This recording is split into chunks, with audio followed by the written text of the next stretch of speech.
Hombres de una república libre. Acabamos de romper la última cadena que en pleno siglo XX nos ataba a la antigua dominación monárquica y monástica. Hemos resuelto llamar a todas las cosas por el nombre que tienen. Córdoba se redime. Desde hoy contamos con una vergüenza menos y una libertad más. Los dolores que nos quedan son las libertades que nos faltan.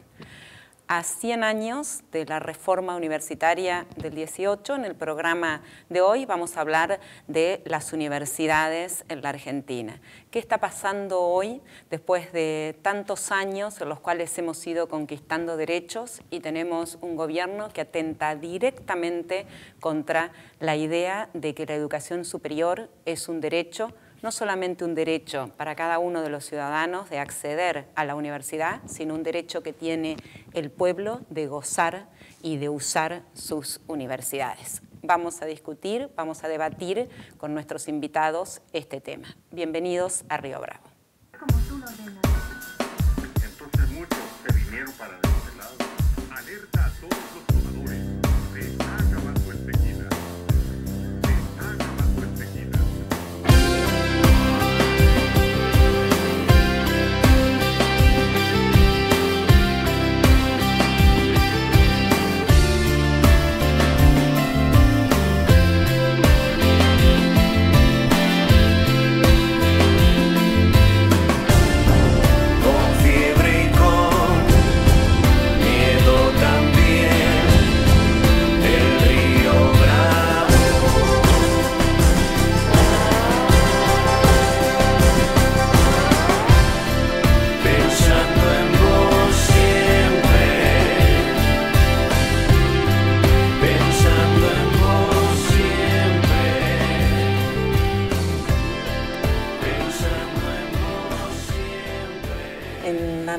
Ya voy a presentar entonces a nuestros invitados. Hoy está con nosotros Jorge Calzoni.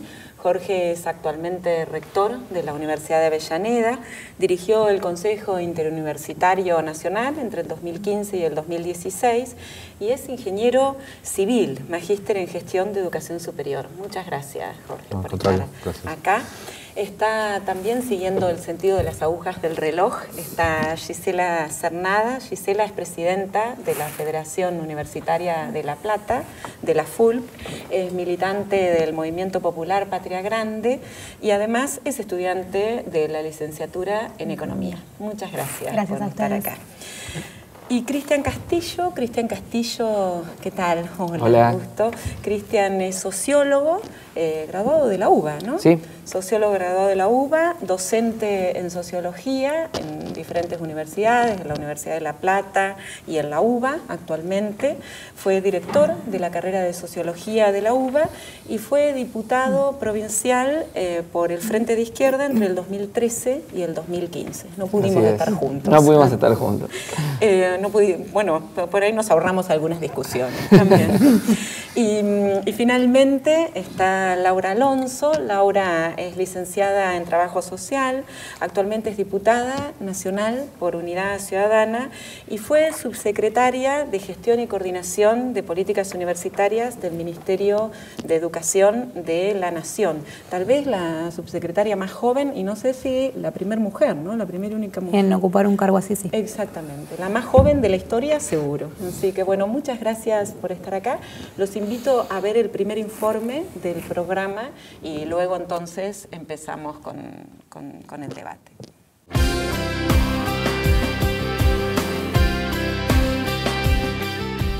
En los últimos 2 años y medio, la política educativa argentina sufrió un retroceso dramático.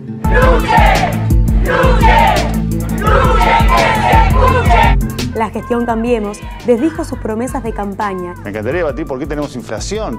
Le viene comiendo el salario a los trabajadores. Por eso tiene que haber paritarias. Con Mauricio Macri no va a haber inflación.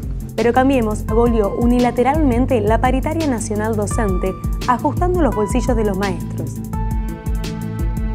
La propuesta, para decirlo sintéticamente, consiste en un aumento salarial en 3 tramos del 15% a lo largo del año.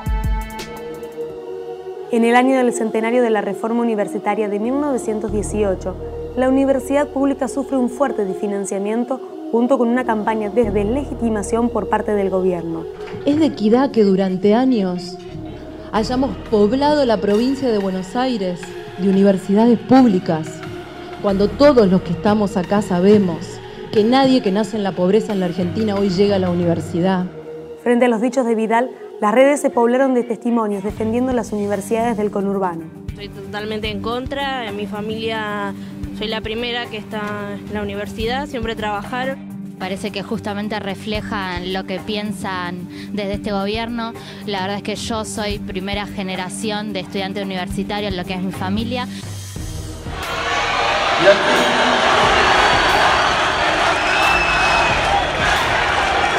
También el ministro de Educación, Finocchiaro, fue abucheado en Córdoba en medio de un acto por los 100 años de la reforma universitaria. La gestión Cambiemos desmanteló y erosionó los programas de inclusión educativa como Conectar Igualdad y Progresar. Transfirió el ajuste a los gobiernos provinciales, quitando partidas presupuestarias. Algunos gobernadores recortan gastos en las cuestiones más esenciales. Vidal está denunciada por enviar viandas escolares con lechuga podrida, arroz sin procedencia y alimentos vencidos. Mientras tanto, en la ciudad de Buenos Aires se quiere modificar el sistema de capacitación docente y cerrar de forma unilateral 29 institutos de formación docente. Nosotros no nos resistimos a que se cree una universidad docente, nosotros nos resistimos a este proyecto que lo que hace es cerrar las 29 instituciones de formación docente y plantear una universidad docente, Eduardo, que los invito a que puedan ver el proyecto que cuenta solo con 15 artículos, que lo que plantea es eliminar los espacios de políticas educativas democráticos que tienen hoy los profesorados, que no garantiza que los puestos de trabajo docentes se mantengan, que no garantiza que nuestros planes de estudio se mantengan y que no garantiza que estas estructuras puedan permanecer. En la lista de medidas de ajuste educativo se puede incluir el cierre de establecimientos educativos, la falta de vacantes y la cancelación de la Ley de Educación Sexual Integral en las escuelas. El ajuste educativo se enfrentó con la resistencia de toda la comunidad educativa. La resistencia no se detiene.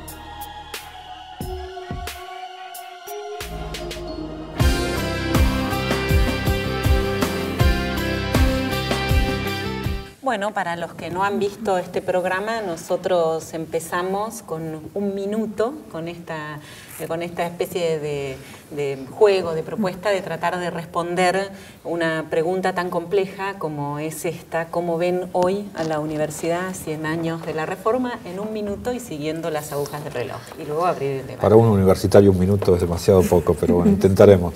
La verdad que en ese Congreso Regional de Educación Superior que se hace cada 10 años, bueno, ahí se vieron algunos silbidos al ministro de Educación. En el discurso inaugural, Pancho Tamarit, que fue el coordinador, dijo algo que me pareció que sintetiza un poco algunas de estas cosas. Dice, en vez de entre la pobreza y trabajar contra las universidades, lo mejor es eliminar la pobreza y no las universidades, ¿no? Me parece que como síntesis de lo que se venía contando y diciendo ahí. Y después cuando salga publicada definitivamente la declaración, la verdad que está muy bien, yo creo que va a sorprender a muchos. Y un plan de acción que estamos elaborando definitivamente de acá a fin de año, donde nos proponemos qué va a pasar de acá a los próximos 10 años y que está totalmente teñido por lo que es la reforma del 18, ¿no? que fue muy interesante, por ahí es largo para contar, pero claramente creo que en ese congreso se ven reflejado lo que el sistema universitario, no solamente argentino, sino latinoamericano y caribeño, que es muy heterogéneo, muy diverso, pudo plasmar. Y solamente dos cosas para completar: la perspectiva de género, que no estaba en el 18 ni a palo, y el tema de la interculturalidad, dos temas que son muy claves para este tiempo que estamos atravesando. Sí. Un minuto también es poco, pero intentaremos abordar un poco qué nos trae el centenario de la reforma, cómo nos encuentra. Y creo que desde varios sectores venimos denunciando, en particular desde el movimiento estudiantil, que muy bien lo resumía el video recién, el informe nos contaba del contexto de fuerte ataque a la educación pública que sufrimos por parte del gobierno. Es un gobierno de la universidad privada, ¿no? Un gobierno que se ha formado en todas las instituciones privadas y que por el contrario denigra lo que es la educación pública, que está constantemente intentando deslegitimarla. Nosotros venimos denunciando esas campañas, el ajuste brutal que hay sobre las políticas gremiales que son fundamentales para la inclusión, y creo que el centenario de la reforma nos encuentra discutiendo dos cosas que son muy importantes, además de las que ya nombraba el compañero recién, que tienen que ver por un lado con la autonomía universitaria, pero la autonomía entendiéndola desde el lado de la autonomía del mercado. Digo, Cambiemos plantea la injerencia de las empresas directamente en la formación de los profesionales. Nosotros nos encontramos hace mucho tiempo discutiendo que no queremos profesionales que estén formados para el mercado, sino para las necesidades de nuestro pueblo, que queremos un conocimiento para la soberanía nacional. Y eso hoy está fuertemente en discusión por medio del Sistema Nacional de Reconocimiento Académico que está impulsando el Gobierno Nacional. Y después, por otro lado, lo que son las políticas de inclusión que hacen a que la universidad en el centenario de la reforma sea realmente popular, que no sea pública, sino que puedan acceder todos los estudiantes, todas las estudiantes, que como también contaba el informe, son primera generación, esos estudiantes que Vidal cuestiona si están o no en las universidades, que dice que la gente que nace en la pobreza difícilmente llega a estudiar. Nosotros decimos que sí, y que para eso necesitamos que el gobierno escuche nuestros reclamos y que efectivamente implemente medidas como todo lo que son los programas de inclusión social, lo que es el Plan Progresar, que no sea un sistema meritocrático, sino que realmente sea universal y de inclusión, el boleto educativo en la provincia de Buenos Aires, por nombrar algunos. Sí, tendríamos mucho para decir, ¿no? Vamos a ver cómo se va dando la conversación, si más de educación en general o más lo restringimos a la universidad, pero es evidente que estamos bajo ataque a lo que hemos logrado sostener en gran medida en las universidades públicas, ¿no? La gratuidad en el grado, sobre todo. Entonces uno tiene una suerte de tensión porque por un lado ve que hay un ataque privatizador, mercantilizador, que vamos a ver hasta dónde van a llegar o hasta dónde van a intentar llegar, y por otro lado también tiene críticas a la universidad tal cual está, ¿no? Entonces, digamos, nos vamos a mover en esa tensión. En un sentido tendríamos planteado una nueva reforma universitaria, si uno alienta muchos aspectos que hay que modificar de lo que yo llamaría un pacto conformista que hay en la propia universidad pública, en el sentido de poder estar a la altura de muchos desafíos que tienen los trabajadores, los sectores populares, la producción de conocimiento, terminar con una ley que nos legó la época neoliberal, la Ley de Educación Superior, que no fue anulada ni derogada y que abrió la puerta a los elementos que yo llamaría de privatización periférica que hoy tenemos, sobre todo el carácter arancelado y pago de los estudios de posgrado, ¿no? Que hoy llevan a una, para parafrasear a Bourdieu, a una elección de los elegidos, ¿no? Por arriba. Pero bueno, creo que en ese marco hay muchas ganas en los estudiantes, en gran parte de todo el cuerpo docente que muchas veces se sostiene con salarios bajos o ad honorem, trabajando en muchas universidades públicas, por dar lo mejor de sí para transformar progresivamente las universidades públicas en nuestro país. Sí, coincido con todo lo que dijeron los compañeros de la mesa. Creo que hoy si hay uno de los principios de los legados de la reforma que está en tensión y que está cuestionado fuertemente por la política que está llevando adelante el gobierno de Cambiemos, es el principio democratizador que tuvo de la universidad pública, aquel movimiento que está cumpliendo hoy 100 años. Creo que ese principio democratizador tuvo un proceso de acumulación histórica que nos había permitido hace algunos años, sobre todo a partir, creo yo, justamente de la política cuestionada por la gobernadora María Eugenia Vidal de abrir universidades y democratizar el mapa del sistema universitario, y además de un conjunto de políticas que se vinieron desarrollando hasta el 10 de diciembre del 2015 de empezar a hablar de derecho a la universidad, es decir, ese principio democratizador que tuvo otro hito con la gratuidad universitaria consagrada por el gobierno del general Perón y que tuvo a lo largo de nuestra historia distintos momentos de retroceso y avance, pero que habíamos logrado consolidar en este concepto, en esta idea que se había instalado dentro de la sociedad de poder hablar de derecho a la universidad. Hoy, frente al conjunto de políticas que se están llevando adelante, que tienen que ver con el desfinanciamiento y que tienen que ver con cortar justamente un montón de políticas que hacían no solo que los jóvenes, que nuestros pibes pudieran llegar a la puerta de la universidad, sino que también pudieran sostenerse y pudieran graduarse, es decir, que la llegada a la universidad no sea un hecho frustrante más en su trayectoria de vida, sino que justamente pudieran tener una posibilidad de ascenso social y de progreso para ellos y para sus familias. Hoy se está viendo seriamente afectado eso. Y yo quiero agregar un concepto más sobre la idea democratizadora de la universidad. No es solo la democracia en términos individuales, ciudadanos, de posibilidad de acceso de los individuos. La universidad estaba cumpliendo un rol también muy importante en el proceso de transformación de la sociedad. Cuando nosotros hablamos del rol social de la universidad, no nos referimos solamente a que la universidad tiene y debe desarrollar tareas sociales, solidarias de cara a la comunidad, sino que es importante generar procesos de transferencia democrática del conocimiento que se genera hacia dentro de las universidades, sostenidos justamente por el conjunto del pueblo, ¿no? Y eso hoy creo que se está viendo seriamente afectado por esto que se comentaba recién, de estos procesos nuevamente que impulsan la lógica mercantilista dentro de la universidad y que tienen que ver fuertemente con generar procesos de apropiación privada del conocimiento también que se genera hacia dentro de las universidades. Bueno, muchas gracias. Han expuesto en un minuto, siendo universitarios, muy bien. Yo digo, para entrar por algún lugar, como decían, son varios temas y el informe es muy amplio, pero bueno, este es un gobierno que se declara, se proclama reformista, ¿no? Los documentos que vemos de la Secretaría de Políticas Universitarias, del Ministerio de Educación, a 100 años de la reforma, bueno, se dice reformista. Y esto se podría discutir, pero yo creo que en esto vamos a estar de acuerdo. La reforma fue antiimperialista, fue revolucionaria, fue también democratizadora con sus límites, con todo lo que podamos señalar. Fue claramente latinoamericanista. ¿Cómo ven ustedes esto? Digamos, ¿qué está pasando con este gobierno que se dice reformista, con este modelo de universidad que ellos tienen y con las universidades que nosotros tenemos? Bien, ahí en el informe aparecen primero una cantidad de programas que permitían el acceso, digamos. O sea, porque vos podés querer el acceso, pero después tenés que tener políticas para poder llevarlo adelante. Caído el progresar o caído el, no sé, el conectar igualdad, ese vínculo entre secundario y universidad que es tan fuerte, tan difícil a veces, la verdad que había políticas para eso. Podemos cuestionar las políticas, vamos a decir pocas, muchas, la verdad que había una cantidad de políticas. Programas fines, ¿no? Fíjate que la ley de Educación Federal, que es del 2005, incorpora el derecho a la escuela secundaria para todas y todos y aparece un programa para eso. Ese programa se dejó de lado. Nosotros lo seguimos sosteniendo, pero con el esfuerzo nuestro, de los docentes, pero la realidad es que hay un montón de gente que no puede acceder. Y después hay otro aspecto ahí que tiene que ver con lo que decía la gobernadora. Es decir, la otra vez en las universidades nuevas, nosotros medimos mucho, vemos qué pasa. El tema de las primeras generaciones es muy importante, pero aparte es importante el último quintil de gente que accede. Por ejemplo, en Moreno el 24% del último quintil se graduó en el total.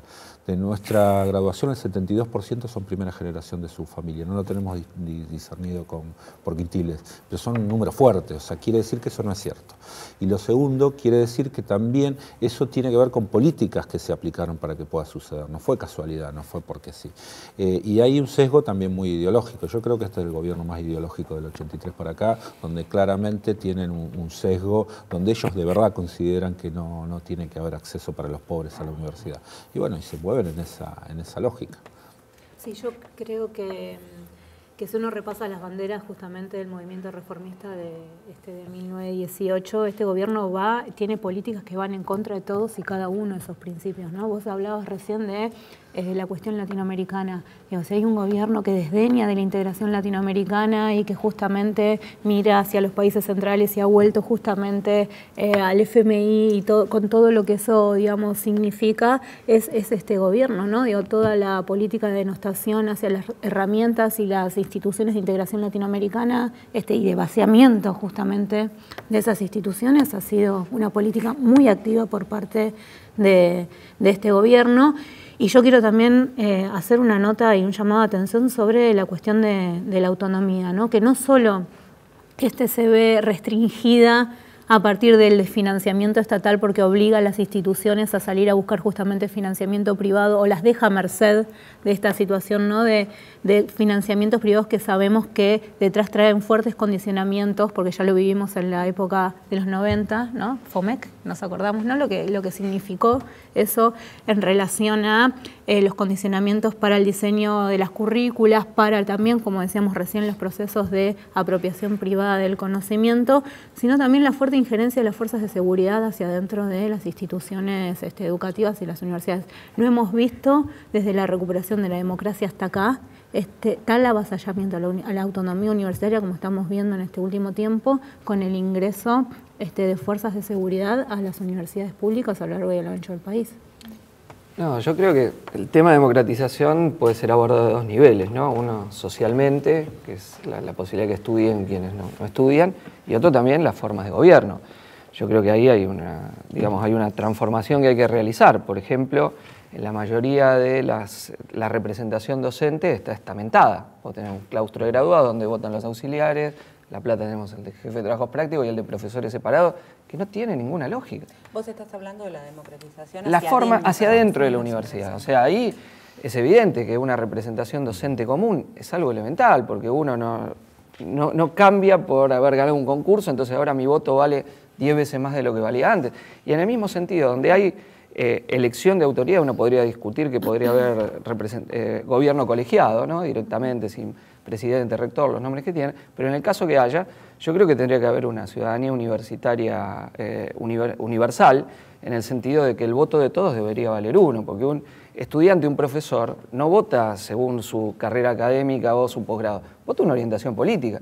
Entonces, ¿por qué el voto mío siendo profesor concursado va a valer más que el de un estudiante? A veces 33 o 34 veces para decidir la orientación política de la universidad. Entonces, creo que la ciudadanía universal en la elección de autoridades de la universidad es un elemento. En el mismo sentido, equiparar los ingresos de los funcionarios con los de los docentes. Si bien cada universidad tiene su mecanismo y en algunos son más, en otros menos, hay muchas veces donde el cargo de subsecretario, secretario, etcétera, implica cobrar 25% más que un profesor con dedicación exclusiva. Yo verdaderamente nunca le vi sentido a por qué no hay una equiparación entre gestión y ese punto. Entonces, creo que esos son puntos que hay que plantear, ¿no? Democratización interna. Y en lo social, hay una falacia que se plantea, ya no solo a la universidad, sino al sistema educativo en general, de que la educación es una vía para salir de la pobreza. Y en realidad es al revés. Si uno quiere mejorar el rendimiento educativo, lo que tiene que hacer es bajar sustantivamente los niveles de pobreza que hay en gran parte de la juventud, donde llega a la mitad de los jóvenes. Imagínate que dicen, se asombran de que baje el rendimiento en las pruebas de medición. Pero si vos tenés la mitad de los niños, adolescentes y jóvenes que viven en un hogar en situación de pobreza, ¿cómo podés pretender que eso te dé un alto rendimiento escolar? Suponete que la escuela funciona bárbaro, genial, pero después volvés y estás hacinado, se te inunda la casa todos los días, tenés las peleas en tu hogar. Es muy difícil. Vos comparás de los sistemas educativos que se presentan como ejemplo, tomás Finlandia, tenés 2% de pobreza en el mismo sector donde nosotros tenemos 50%, y tenés además una educación pública y gratuita sin educación privada en ningún nivel, desde que entras al jardín hasta que salís de la universidad, y salarios docentes que son equivalentes a que acá ganásemos 80.000 pesos por mes. Entonces, cuando yo le escucho a Finocchiaro, a veces... El 12% del presupuesto. A veces presentar ese ejemplo y dice, vamos a traer capacitadores de Finlandia. Escuchame, pero empezá por tomar las mismas medidas, ¿no? Por reducir sustancialmente, los niveles de pobreza donde están, y después, insisto, el salario docente, que es un hilo para tirar, ¿no? No es que la solución de todo, pero evidentemente en el rendimiento educativo, cuando tenés que hacer doble o triple turno para poder llegar a fin de mes, como ocurre, bueno, eso después te da ausentismo. No sé, yo me indigno mucho escuchando a ciertos especialistas educativos que hablan abstrayéndose de las situaciones materiales concretas en las cuales se realiza la actividad, ¿no? Gisela, perdón, te quería preguntar si vos como representante estudiantil y muy en contacto con los estudiantes, estás viendo cómo las situaciones también de mayor vulnerabilidad, pobreza, están, si ya tienen efectos en las universidades, si hay estudiantes que están dejando de estudiar, o cómo resuelven los problemas que está trayendo este gobierno. Quería contar un poco en ese sentido, también vinculado, como planteaba Laura, que dice, si uno recupera las banderas de lo que fue todo el proceso de la reforma del 18 y se pregunta si este gobierno realmente es reformista, yo digo que es reformista, y como decimos desde el movimiento estudiantil, más a modo de chicana, con suspicacia, es reformista, pero es reformista por la reforma previsional, por la reforma laboral y por la reforma educativa y de salud que está planteando de fondo, una reforma del Estado. Si pensás en lo que es la reforma universitaria con un principio fundamental como la democratización social de las universidades públicas, digo, que dejen de ser ese ámbito de la élite dominante, del clero, para que pase a ser realmente de las mayorías populares, proceso que después se fue ratificando, como decía Laura, con el decreto de gratuidad en el 49, con la ley de gratuidad también en el 2015, efectivamente el gobierno de Cambiemos no tiene nada que ver con la reforma universitaria. Sí, en las aulas, nosotros por lo menos en la Universidad de La Plata, que es de donde vengo, registramos mucho una carencia de políticas que realmente contemplen estas situaciones para que los estudiantes lleguen a las aulas. Son cada vez más los estudiantes que se acercan a los centros de estudiantes, que acceden a la universidad a decir, por favor, necesito una beca para poder continuar, porque tienen que elegir si pagan el transporte, si compran las fotocopias o si comen esa noche. Entonces, realmente es preocupante la situación. Y con esto contaba también del boleto educativo, que es una lucha que tuvimos durante muchísimos años los estudiantes, que nos costó la vida de muchísimos compañeros con la sangrienta dictadura cívico-militar, que logramos a partir de la organización y de una fuerte movilización que ese derecho sea ley, que esté garantizado. Logramos que simplemente también, pese a que la gobernadora María Eugenia Vidal decía no es ningún tipo de prioridad, esta no va a ser una política de nuestro gobierno. Bueno, quizás en época de campaña ha puesto carteles para quienes la han visto en la provincia por todos lados diciendo que fue una política de ellos y sin embargo está siendo fuertemente recortado. Digo, en el marco de un tarifazo a nivel nacional donde cuesta cada vez más pagar los servicios, el transporte que es casi inaccesible para muchos sectores, la gobernadora hace campaña diciendo que hay boleto, pero son miles los estudiantes que dicen cumplo con las condiciones y no me lo dan. Me recortaron el programa Progresar porque lo hicieron meritocrático y no universal. Entonces, esas dificultades realmente se ven. Digo, hay universidades en la provincia de Buenos Aires que nosotros conformamos, como siempre nos estamos organizando entre estudiantes y trabajadores, ¿no? Conformamos un espacio educativo en la provincia. Hay estudiantes que nos han comentado que desde los mismos centros de estudiantes organizan actividades de financiamiento, rifas, fiestas, para poder pagar los vidrios de las aulas, porque las universidades tienen crisis presupuestarias y eso es gravísimo. Realmente muy grave, es del mismo centro de estudiantes que generan becas de comida gratis para todos los estudiantes porque quizás es lo único que pueden comer en el día. Entonces, realmente si el gobierno nacional dice ser reformista, que piense en la democratización social para que todos puedan acceder, en las políticas de inclusión, que piense en la autonomía y que piense en la no persecución a los docentes por pensar distinto. ¿Eso lo están viendo también en la Universidad de Avellaneda? Con el tema de presupuesto. No, el tema de presupuesto es un tema muy complicado.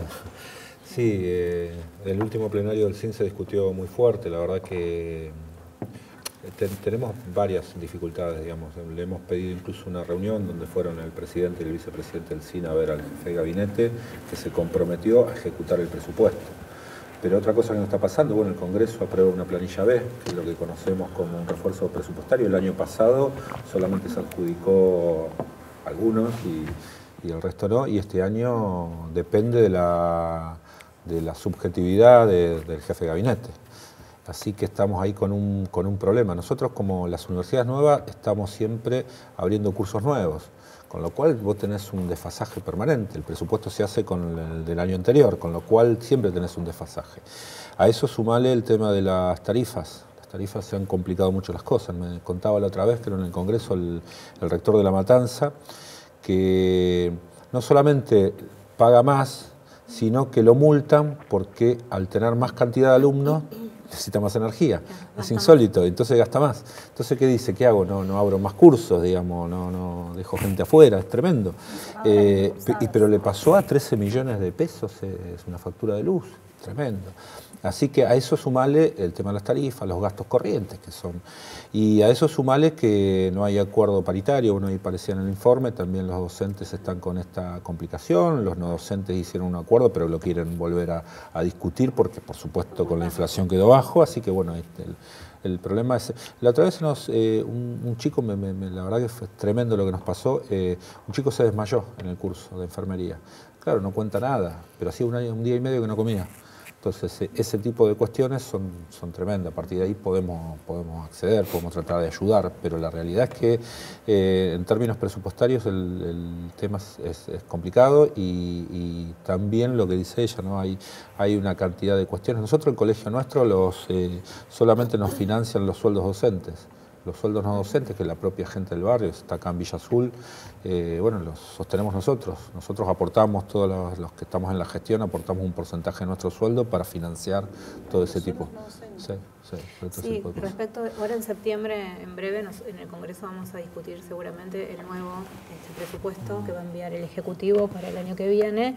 Y bueno, sobre eso la verdad que nosotros queremos prender una luz de alerta, porque obviamente digamos que lo que está sucediendo en la universidad es un capítulo más del proceso brutal de ajuste que está llevando adelante en términos económicos y digamos el proceso digamos de transferencia también de ingresos de los sectores que menos tienen en nuestra sociedad hacia los sectores más concentrados de la economía, y por supuesto que eso tiene un reflejo presupuestario en todas y cada una de las áreas que tiene que llevar adelante el Estado. Cuando nosotros venimos denunciando el proceso también brutal de endeudamiento que se está llevando adelante y el reciente acuerdo con el FMI, dice, aunque taxativamente no lo diga, restrictivamente las condicionalidades del FMI ponga como condición la restricción hacia el sistema universitario, la caja de donde sale la plata es una sola. Entonces, en la medida que vayan incrementándose la necesidad de afrontar los pagos de la deuda, invariablemente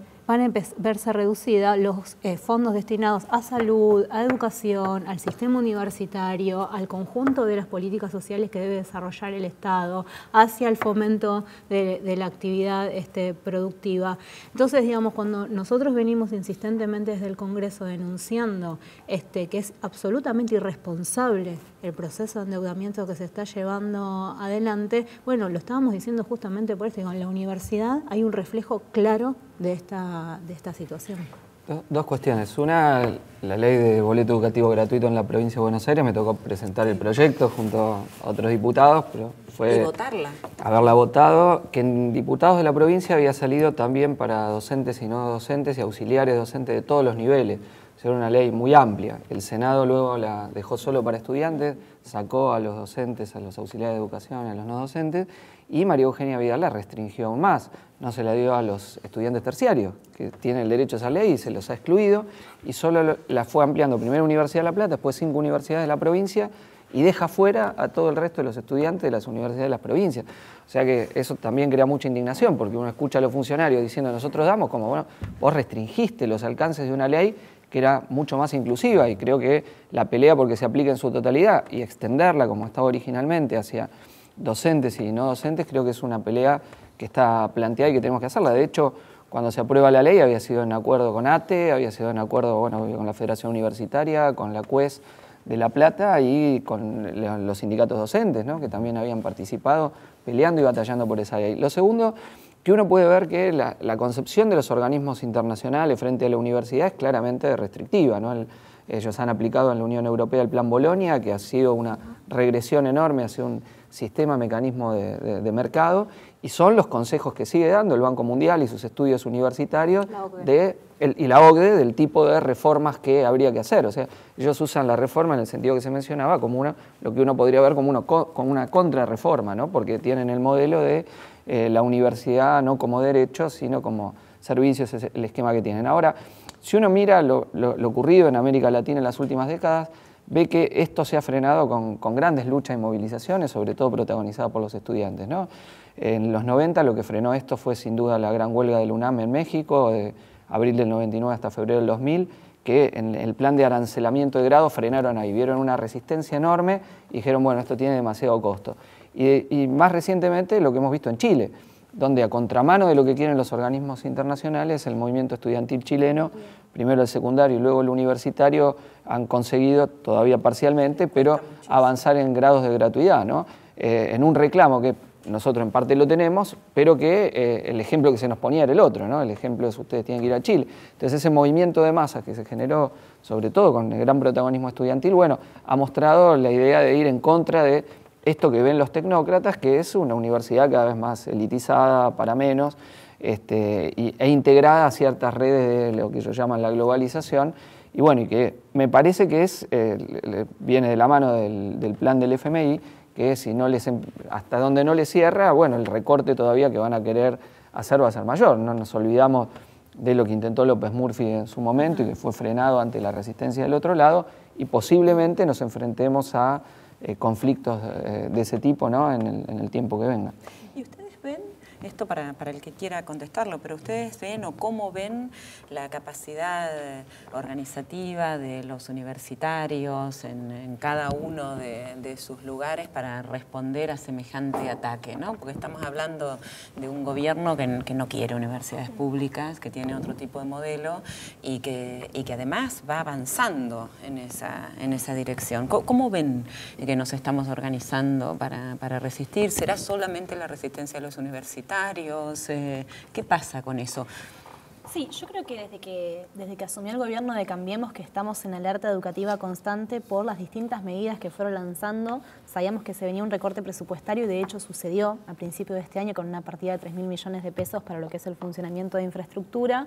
Veíamos el recorte en materia de derechos de acceso a la educación, en esto de que digo el boleto estudiantil, que actualmente está en 14 de las 22 universidades nacionales de la provincia de Buenos Aires, que los terciarios siguen peleando para que se lo implemente y le siguen peloteando la respuesta, diciéndole que ya lo van a tener y nunca lo tienen. Sin embargo, siempre ha habido una respuesta, mismo con todo lo que es el problema de las paritarias, que siguen ofreciendo paritarias muy por debajo de la inflación.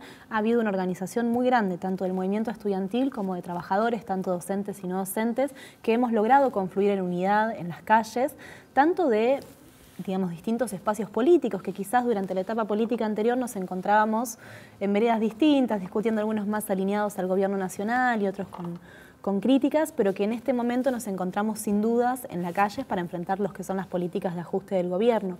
Y para nombrarlo concretamente, en el año 2016, el 12 de mayo, tuvimos la primera movilización educativa nacional donde confluimos docentes, no docentes y estudiantes de universidad, de terciarios, de secundarios, a nivel nacional en la ciudad de Buenos Aires, y a partir de eso logramos que el gobierno ejecute partidas presupuestarias extras para poder enfrentar todo lo que fueron los gastos por los aumentos de las tarifas. Entonces creo que ese fue uno de los grandes hitos de movilización desde que comenzó el gobierno de Cambiemos, pero que hemos venido dando sobradas muestras de unidad y de organización. Nosotros hace unos días tuvimos una movilización en La Plata bastante grande también por la plena implementación del boleto educativo. Mira, yo quiero sobre eso decir algo, ¿no? Creo que hace muy poquitos días, el 13 de junio, vivimos yo fui una de las legisladoras que votó a favor del derecho de la despenalización del aborto. Y creo que independientemente del trabajo que nos demos institucionalmente y de coordinación también con las distintas fuerzas políticas hacia adentro del Congreso y las instituciones de representación, es absolutamente necesario que eso sea acompañado por una fuerte movilización popular, ¿no? Lo vimos, como decía recién, cuando fue esa jornada histórica, hubo una enseñanza fuerte que nos dejó. Es que, se logra avanzar, se logra, en este caso lo que tenemos que lograr es frenar el brutal ajuste que está llevando adelante este gobierno si logramos combinar esas dos tareas, ¿no? La de la organización y la movilización popular en la calle, y que eso tenga un fuerte correlato institucional en los lugares de representación. Sí, y además yo pensaba con esto que vos planteabas, Cristian, de la necesidad de democratizar hacia adentro nuestras universidades, que entre paréntesis digo no para acá, pero me sorprende cómo se dejó de hablar de un estudiante y un voto, por ejemplo. Ninguna agrupación estudiantil lo toma en este momento. Pero pero democratizar hacia adentro, pero cómo también en la lucha por la democratización de toda la sociedad, nos podemos quedar muy solos los universitarios si cerramos sobre nosotros mismos, ¿no? Pensar que también luchar contra el ajuste no puede ser solamente luchar contra el ajuste universitario, ¿no? Entonces ahí pregunto, ¿cómo están viendo la inscripción de la universidad o la articulación con otras luchas en este momento? ¿Es posible eso, como ha sido en algunos momentos de la historia, o el ataque es tan brutal o estamos tan corporativos que solamente vamos a poder pensar en las universidades?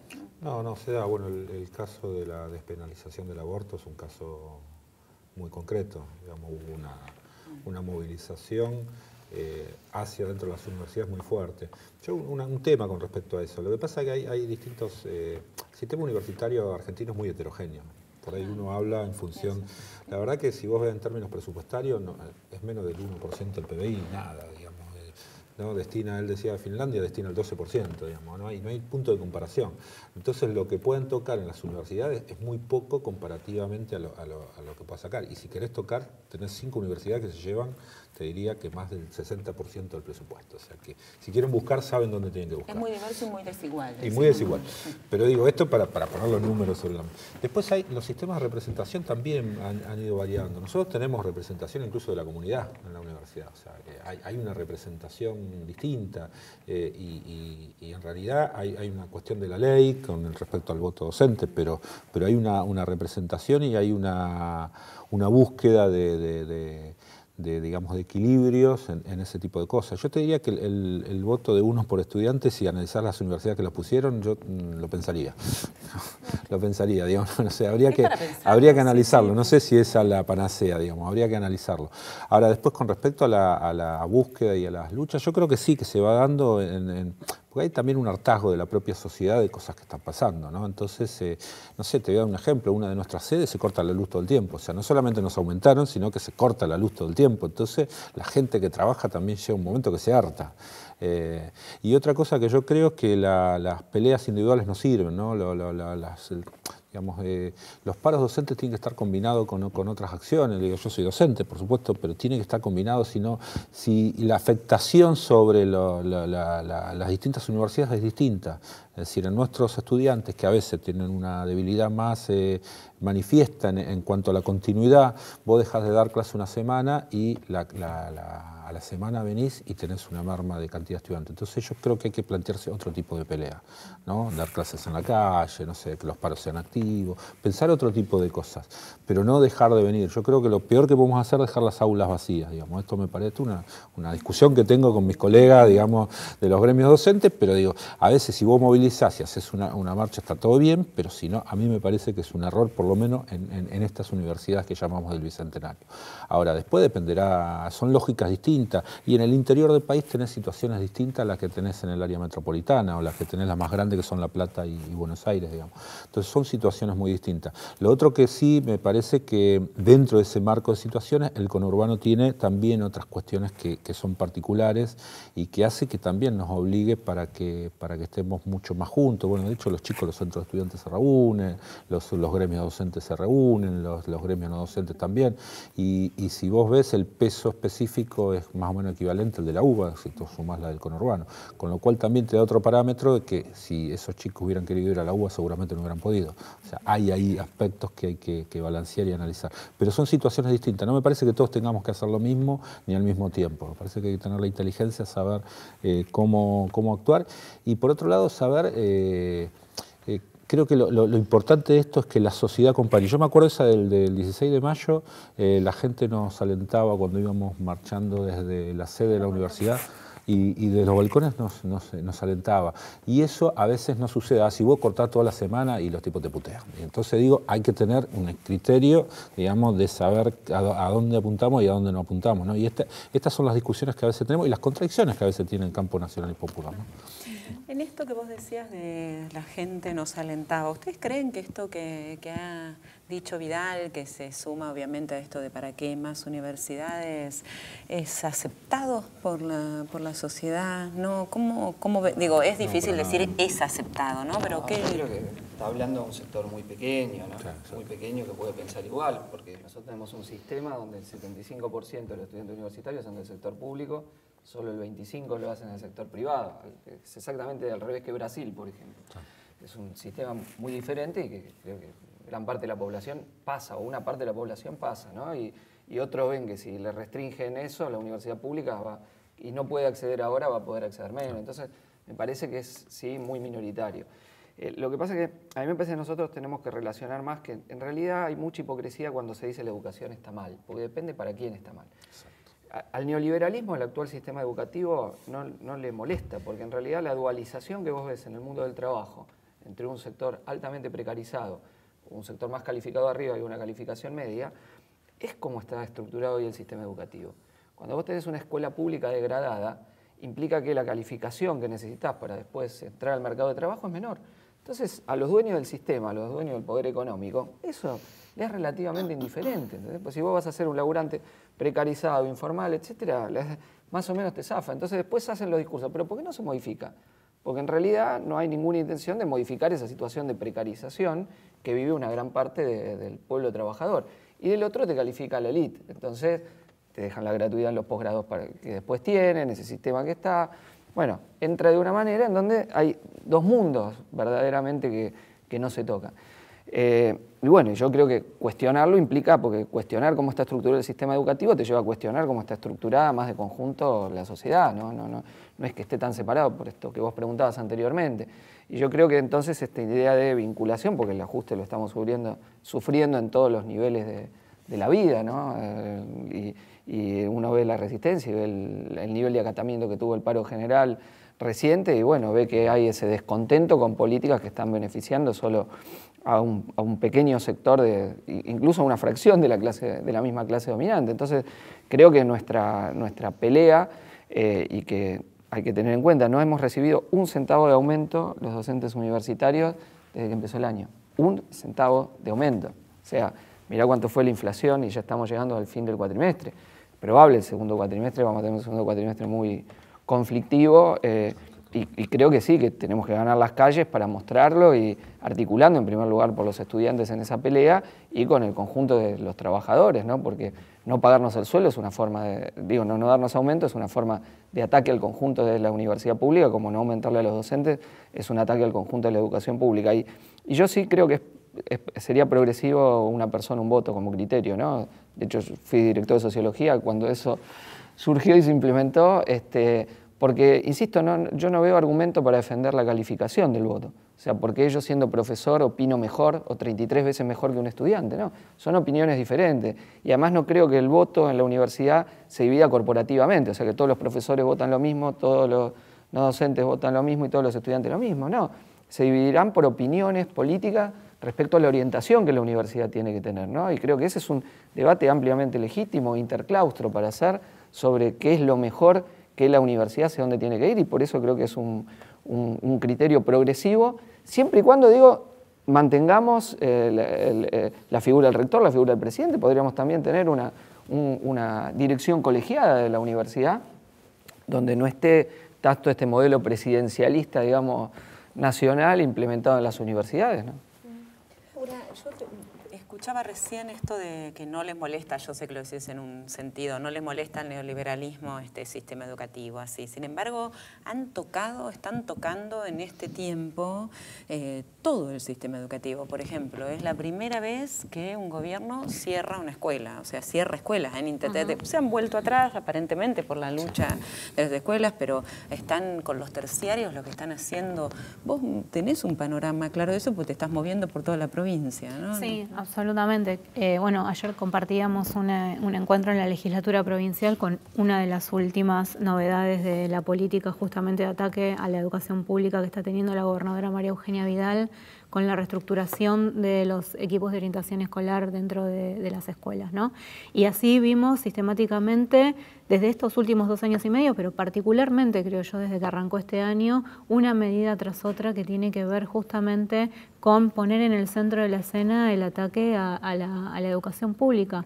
Y creo yo que eso tiene que ver con que invariablemente a cada modelo político, económico y social le corresponde un capítulo claramente educativo y tiene que ver con que a este proyecto de intento de restauración neoliberal en nuestro país, el sistema educativo ampliado, más democratizado que heredó como pesada herencia justamente le es un estorbo, ¿no? Y necesitan, en esa batalla cultural que están dando ellos, ¿no?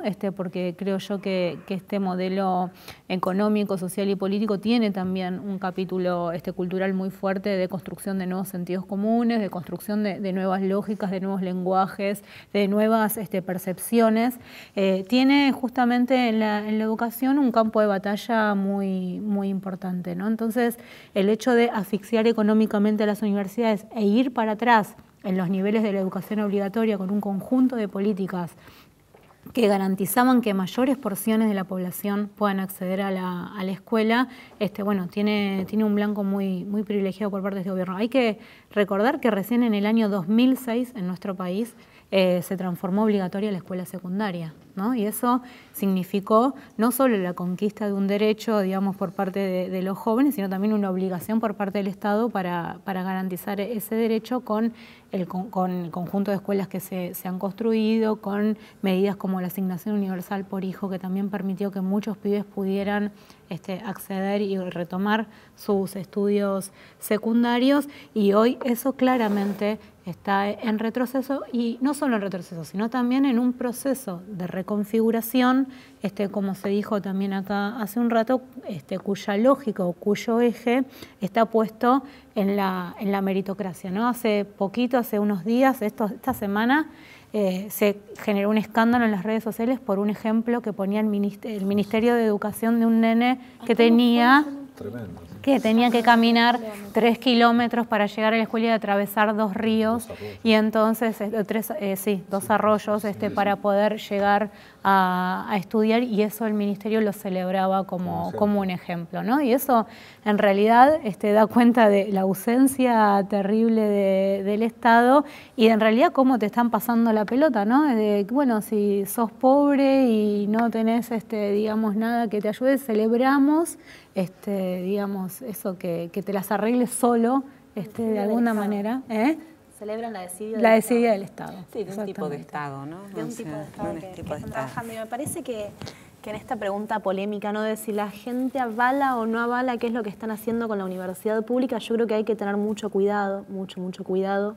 Desde que comenzó el gobierno de Cambiemos, quizás quienes vamos siguiendo los medios de comunicación hegemónicos decimos a ver qué están diciendo sobre la universidad, y encontramos realmente muy pocas notas tratando de cuestionar la gratuidad de la educación, si tiene que ser también para quienes vienen de países vecinos o solo para los argentinos, y han sacado pocas notas, y todas han sido muy repudiadas. Sin embargo, en el último año, en el 2017 y ya hacia finales de año, sacaron la misma cantidad de notas que habían sacado en el 2016, con un nivel muy alto de repudio, y pudieron publicarlas todas casi juntas, con un mes de diferencia, con lo cual habla de que el timing o el clima que están viviendo en la sociedad efectivamente algo les está acompañando. Creo que esto no es casualidad, sino que tiene mucho que ver con una campaña muy fuerte de desprestigio hacia las universidades públicas, y en particular por el foco de pensamiento crítico o la capacidad de construcción de pensamiento que tienen las universidades. Yo vengo de La Plata, donde hay entre 100.000 y 120.000 estudiantes, con lo cual estamos hablando de que un 20% de los habitantes de La Plata transitan por el espacio de la Universidad Nacional. O sea, es un punto muy importante de concentración, de activismo, de pensamiento crítico en distintas facultades. Otras quizás, y como de la que vengo yo, tienen una índole muy conservadora y todavía están celebrando el consenso de Washington, pero hay otras que con pensamiento crítico llegan a una parte muy importante de la población. Y eso Cambiemos lo quiere atacar fuertemente. Quiere atacar la usina de pensamiento crítico que es en potencia la universidad pública.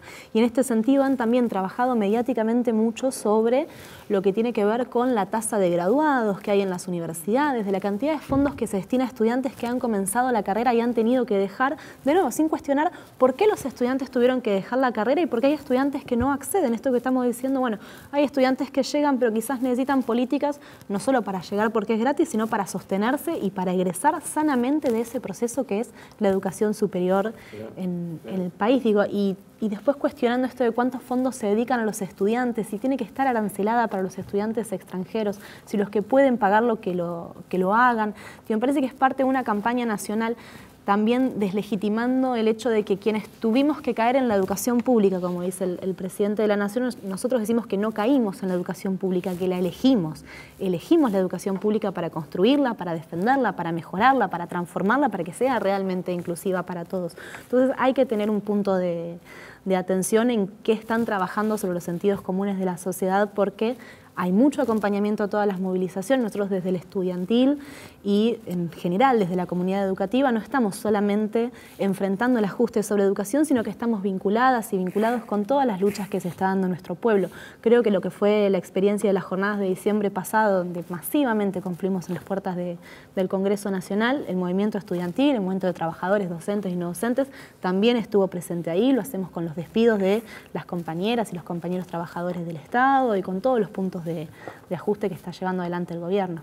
Bueno, vamos, esto es un tema que nos apasiona, pero bueno, esto es un programa, vamos a ir llegando, después nosotros vamos a hacer algunas conclusiones, pero sí me gustaría preguntarles, o como provisoriamente una última pregunta, se me ha caído esto, ¿qué universidad, en medio de un contexto de tanta adversidad, ¿no? Pero ¿qué universidad podemos soñar o están soñando ustedes, sus fuerzas políticas, para el país que queremos, ¿no? Que, digo, el que quiera empezar con eso, o siguiendo las agujas del reloj, podría ser. Sí, yo creo que de alguna manera nosotros como nuevas universidades tenemos la obligación de ser innovadores. Digo, no es solamente, dentro de la innovación es la inclusión, por supuesto, pero no es solo la inclusión, como a veces quieren hacer aparecer. Creo que somos innovadores en los diseños de curriculares. Hay todo un debate con respecto a eso. Yo creo que tenemos que tener una lógica. Hay un peligro enorme que es el de la transnacionalización, mucho más que la privatización. Es un tema para hablarlo largo y tendido, pero está pasando. De hecho, en Brasil hay una universidad que tiene hoy 2 millones de habitantes que funciona desde una plataforma de Estados Unidos. Digamos, esto es complicado, digamos, esto es lo más complicado. Creo que nosotros tenemos que tener un esquema de funcionamiento, de integración latinoamericana y caribeña. Creo que lo del congreso que te decía, esta conferencia va en esa dirección.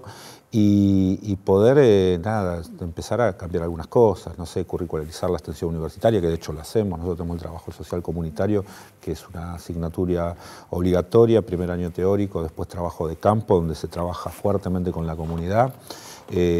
Una investigación muy transversal, muy multidisciplinaria, el hecho de tener la internacionalización también transversalizada desde el primer momento. Si no son áreas, en las universidades más tradicionales son áreas que se enteran los que están alrededor y el resto en general les cuesta entender.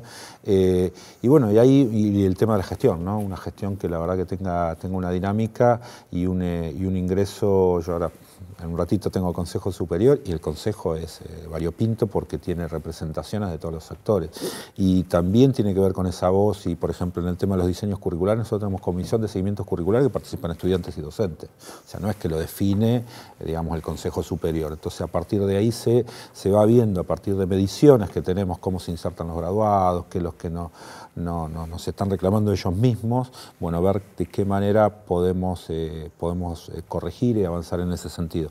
Así que creo que lo que yo me imagino es poder profundizar todo esto que vinimos haciendo en este tiempo. Por supuesto necesitas recursos para muchas cosas, que es uno de los inconvenientes que tenemos. El caso del colegio secundario, nosotros estamos eliminando las cátedras, estamos con áreas de conocimientos, con áreas de participación, con un gobierno estudiantil, estamos poniendo ahí un montón de ideas que siempre tuvimos y que la verdad ojalá funcionen como creo que tienen que funcionar, pero los chicos por lo menos se han enganchado. Bueno, uno solo como dato, el programa de orquestas y coros infantojuveniles, bueno, en el colegio lo sostenemos, es maravilloso, sacó de las adicciones a un montón de chicos a partir de la música, digamos. Ese tipo de programas son maravillosos, qué mejor que eso y la verdad que, bueno, no están financiados. Es así de simple. Entonces, pero bueno, creo que eso lo tenemos que apuntar. Pensar la universidad soñada, y me gusta citar siempre a los compañeros de la FURN en esto, ¿no? Que te dicen la universidad que soñamos es parte inseparable del país que anhelamos. Yo creo que tenemos que pensar en el centenario de la Reforma, que efectivamente la universidad tiene que ser profundamente popular, o sea, tienen que ingresar todas las compañeras, todos los compañeros que son primera generación de estudiantes de su familia, que necesitan un mayor acompañamiento del Estado para hacerlo, tienen que ingresar a la universidad. No alcanza con que sea gratuita, tiene que realmente ser popular. Si no, estamos formando a sectores medios y altos de la sociedad y nos quedamos un paso atrás, o bastantes pasos atrás, en lo que se planteaba en la reforma de 1918. Yo creo que desde el movimiento estudiantil hemos dado muchísimas peleas para que esto suceda, hemos cambiado la situación de muchísimos estudiantes en la provincia de Buenos Aires y a nivel nacional que hoy pueden acceder a la educación gracias a los derechos que hemos conquistado, y todo eso tenemos que fortalecerlo. Creo que tenemos el desafío de que la formación, de que los profesionales realmente salgan con una orientación y una formación que hable de la soberanía nacional, que hable de las necesidades de nuestro pueblo y no de las necesidades del mercado. Yo insisto, vengo a una facultad donde me forman desde el primer hasta el último año hablándome de las necesidades del mercado, las necesidades de los grandes capitales financieros y productivos y jamás de las necesidades de nuestro pueblo. Eso no sirve. Tenemos que hablar de qué necesita nuestro pueblo. Tenemos que retomar lo que es el pilar de la extensión universitaria, uno de esos pilares que transformó la universidad en el 18, para repensarlo, constituirlo, no pensar la extensión de una forma filantrópica, como que no, me gusta siempre decirlo de esa forma, llega muchas veces con un libro abajo del brazo a los barrios y en realidad es necesario repensar las formas desde dónde sale el conocimiento. No por ser universitarios estamos cerca de las fuentes formales de acceso al conocimiento formalizado, sino que también hay saberes populares que tienen que estar incluidos y la extensión tiene que ser transformadora, tiene que ser retroalimentadora para la formación del conocimiento. Repensar la democratización política de las universidades, caminar hacia mayor participación estudiantil. Nosotros en La Plata somos entre 100.000 y 120.000 estudiantes y sin embargo en los consejos directivos y en lo que fue la Asamblea Universitaria de Elección de Autoridades solamente teníamos 85 representantes, mientras quienes son docentes en sus distintas categorías llegan a ser casi 10.000 en la universidad en todas estas categorías y tenían 119 representantes del ámbito de educación superior. Entonces, por lo menos son algunos números y algunas estadísticas que tienen que llamarnos la atención para repensar lo que son los órganos del cogobierno, la participación y la democratización política. Por último, en esto del conocimiento que sea soberano, que sea transformador, tiene que ser latinoamericanista y, como decía el compañero hoy, tiene que ser sin duda feminista. No podemos cambiar la sociedad si no cambiamos la universidad, así que la universidad tiene que ser feminista. Dos niveles, la universidad que sueña es la de una sociedad totalmente diferente a esta, una gobernada por los propios trabajadores y una universidad de los trabajadores. Ahora, en la universidad que tenemos hoy hay algunas medidas elementales importantes. Creo jardines maternales en todas las universidades ya. Esto que vos mencionabas... Está muy bien, pero es una absoluta decepción. Porque si vos ves una crítica que hace la derecha, que tiene razón, es que hay una deserción muy fuerte en primer año, ¿no? En primer año, y eso es real. Y eso adolece dos temas. Una, que se empieza a ser madre y padre, y se deja la universidad, y que no hay un sistema de becas acorde a ese que entró primera generación, después poderse mantener, porque va a laburar. Entonces, ahí hay que mejorar la tasa de graduación, obviamente, en las universidades, y ese es un punto a tener en cuenta, y eso es recursos. Nosotros, estamos diciendo las falencias que tenemos, ¿no? Ahora, si comparamos la universidad con el resto del sistema educativo, la universidad es relativamente privilegiada para lo que viene sufriendo el sistema educativo, y en particular en Provincia de Buenos Aires, y no solo con este gobierno. El sistema educativo público en la Provincia de Buenos Aires viene degradado desde hace mucho tiempo, en el salario docente, en el problema de falta de infraestructura, en la cuestión de que hacia el año 2015 el 30% de las escuelas tenía que tener jornada completa o extendida, y solo en la provincia tenemos el 6 o el 7% que llega a esa situación, lo cual te lleva a que el laburante que está todo el día va y se mata pagando la privada para poder tener los pibes, porque si no, no llega. Entonces hay todo un conjunto de situaciones que empieza obviamente por un salto en los recursos que se otorgan a todo el sistema educativo, ¿no? Y ahí, bueno, tenemos obviamente una pelea contracorriente de lo que quiere hacer el actual gobierno, que es al revés, sacar recursos de lo público. Bueno, creo que eso, y vamos a coincidir, se puede conseguir con la movilización de los trabajadores y el conjunto de los sectores populares. Bueno, la verdad que creo que los sueños y los anhelos son bastante coincidentes. Después seguramente tendremos algunos matices en el cómo alcanzarlos en los compañeros de esta mesa. Creo que si nosotros tuviéramos que pensar para adelante la universidad, no solo en términos de resistencia, que creo que es fuertemente, digamos, el desafío de este momento, ¿no? Que es no retroceder básicamente en todo lo que se ha alcanzado y lo que hemos conquistado. Creo que coincido con la compañera estudiante, creo que tenemos un desafío fuertemente de popularización de nuestra universidad. Creo que no tenemos que naturalizar este retroceso que nos están intentando imponer de que la universidad sea el lugar reservado para la élite y los hijos de la clase media, y no tenemos que renunciar en la posibilidad de que los hijos de los sectores populares, las mayorías populares, efectivamente puedan tener y alcanzar un título universitario. Y como decía al principio, ¿no? Queremos que la universidad popular es popular en tanto y en cuanto también esté ensamblada a las luchas populares y esté atenta a las necesidades del pueblo, ¿no? Y que pueda, a partir de ese financiamiento, ¿no? que tiene del Estado a través de los impuestos que pagamos todos, poder devolver en más y mejor calidad de vida al conjunto de la sociedad con las innovaciones que genera, que transfiere, digamos, con su vinculación con el entorno social y productivo que se puede generar en este nuevo mapa del sistema universitario también democratizado que tenemos en este momento. Y creo que el otro desafío es de orden cultural, ¿no? Creo que tenemos la necesidad de un fuerte proceso de descolonización cultural en nuestras universidades. Creo que el proceso neoliberal anterior dejó también acuñadas no solo la Ley de Educación Superior, sino también algunas políticas y algunas prácticas que tienen que ver con cómo se desarrolla la carrera docente, en función de qué y cómo se genera los procesos de investigación y las carreras también de investigación hacia dentro de las universidades, que tienen que ser fuertemente revisados para poder ponerlos más en sintonía de las necesidades del pueblo. Bueno, muchas gracias por estar acá. Gracias.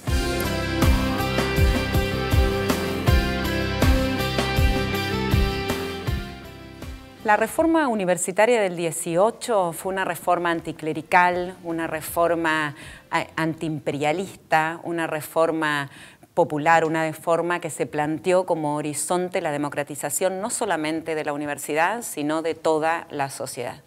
Luego, con el peronismo, esta reforma se profundizó, cuando Perón decidió que los hijos de los más humildes iban a ingresar a la universidad, que tenían los mismos derechos que los hijos de los oligarcas. Y en los años 70, a fines de los 60, en los años 70, cuando los hijos del peronismo volvieron a la universidad, de ese peronismo proscripto, hicieron realidad la idea de que los estudiantes y de que los trabajadores tenían que ir juntos hacia adelante. El kirchnerismo, en nuestros años de gobierno, refundó el proyecto universitario, no solamente creando universidades nuevas y creándolas con un sentido federal, una universidad por provincia, donde ingresaran los hijos de los trabajadores, primera generación de universitarios, la gran mayoría de ellos, donde se pensara en la repatriación de científicos para que vuelvan a las universidades a construir un saber necesario para toda la sociedad. Se crearon edificios, se aumentó el presupuesto, sino que además se reformuló el sentido de la universidad. La universidad no podía ser nunca más un lugar cerrado como habían intentado hacerlo durante las dictaduras. A 100 años de la reforma estamos una vez más con un gobierno que atenta contra la educación superior, contra la educación pública. En este sentido es que en esta mesa nosotros hemos discutido cómo defendernos de esos atentados, cómo resistir al avance del neoliberalismo en las universidades, sabiendo que esa resistencia no puede hacerse solamente en las universidades ni solamente con universitarios, que tiene que ser en las aulas, que tiene que ser en las calles, que tiene que ser teniendo plena conciencia de que la universidad es un derecho, pero no solamente un derecho a acceder a la universidad, sino un derecho que tienen los pueblos a gozar de sus universidades. Y entendiendo claramente que nosotros no queremos una universidad que sea para el pueblo, sino una universidad que sea del pueblo. Seguimos soñando en el momento en que resistimos. Aquí termina Río Bravo, un límite al discurso dominante. Nos vemos la próxima. Muchas gracias.